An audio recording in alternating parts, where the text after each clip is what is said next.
مولاي صل وسلم دائما أبدا على حبيبك خير الخلق كلهم مولاي صل وسلم دائما أبدا على حبيبك.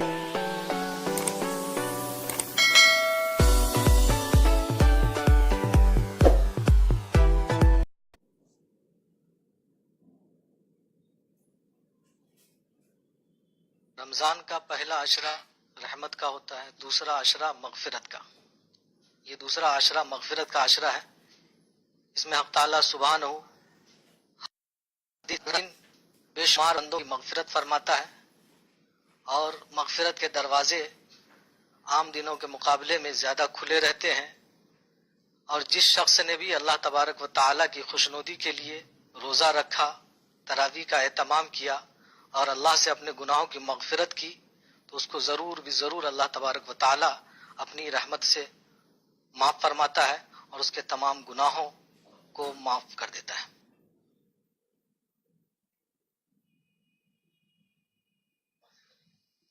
روزے کی فرضیت سن 2 ہجری میں ہوئی، جب قرآن پاک میں سورہ بقرہ کی آیت نمبر 183 کا نزول ہوا، یا ایھا الذین آمنوا کتب علیکم الصیام کما کتب علی الذین من قبلکم لعلکم تتقون۔ تو اس آیت کے ذریعے سے روزے کی فرضیت ہوئی سن 2 ہجری میں، اور روزہ کا معنی ہے صبح سے لے کر کے شام تک، طلوع فجر سے پہلے سے لے کر کے غروب آفتاب کے بعد تک کھانے پینے اور صحبت سے بچنے کا، رکنے کا نام ہے روزہ۔ یہ عربی کے لفظ صوم کا ترجمہ ہے روزہ فارسی لفظ میں۔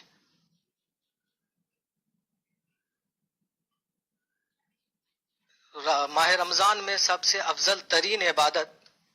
روزہ ہے، اور روزہ کے بعد سب سے افضل عبادت ہے قرآن پاک کی تلاوت کرنا، کیونکہ رمضان ہی میں قرآن پاک لوح محفوظ سے آسمان دنیا پر پورے کا پورا ایک دفعہ میں نازل ہوا تھا۔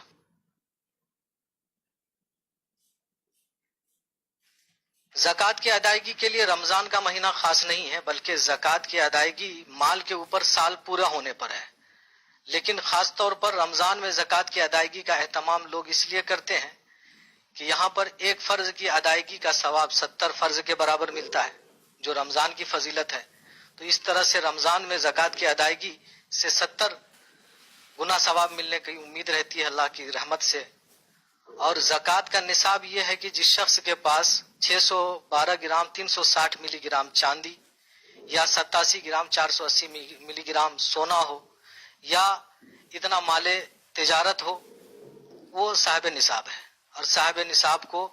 اپنے مال میں سے 2.5% زکوٰۃ کی ادائیگی کرنا فرض ہے۔ اسلام کے بنیادی ارکان میں سے جس طرح ایک نماز ہے، ایک روزہ ہے، اسی طرح زکوٰۃ بھی ہے، اور زکوٰۃ کی فرضیت بھی روزے کے ساتھ ہی ہوئی ہے، سن 2 ہجری میں ہوئی۔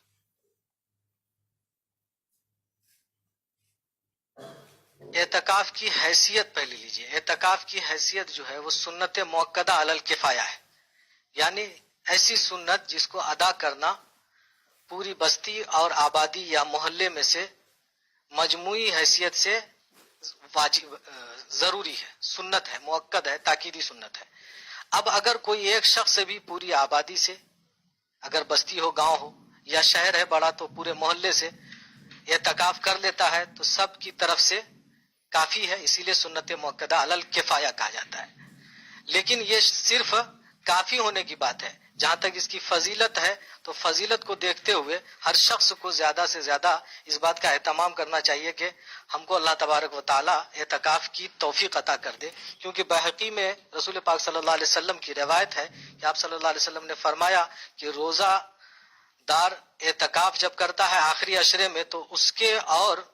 جہنم کے بیچ میں 3 خندقیں پیدا کر دی جاتی ہے، اتنی دوری ہوتی ہے۔ اور اسی طریقے سے ایک حدیث میں ہے کہ اعتکاف کرنے سے اگلے پچھلے تمام گناہ معاف ہوتے ہیں، جس سے مراد صغیرہ گناہ ہے۔ تو اعتکاف کی بڑی فضیلت ہے، اور اعتکاف کا خاص فائدہ یہ ہے کہ جب بندہ اعتکاف میں رہتا ہے تو رمضان کے آخر عشرے کی طاق راتیں اس کو میسر ہوتی ہے، اور حدیث میں ہے کہ شب قدر طاق راتوں میں پائی جاتی ہے رمضان کے آخر عشرہ میں، یعنی 21، 23، 25, 27 اور 29 کی راتوں میں اسے ڈھونڈنے کا حکم دیا گیا ہے. تو جب بندہ اعتکاف میں رہے گا تو یقینی طور پر یہ رات اس کو نصیب میں آئے گی. اور جس کو یہ رات میسر ہو گئی تو قرآن پاک کے سورہ انا انزلنا میں ہے کہ شب قدر 1000 رات سے بہتر ہے، یعنی اس ایک رات کی عبادت 1000 رات کی عبادت کے برابر ہے.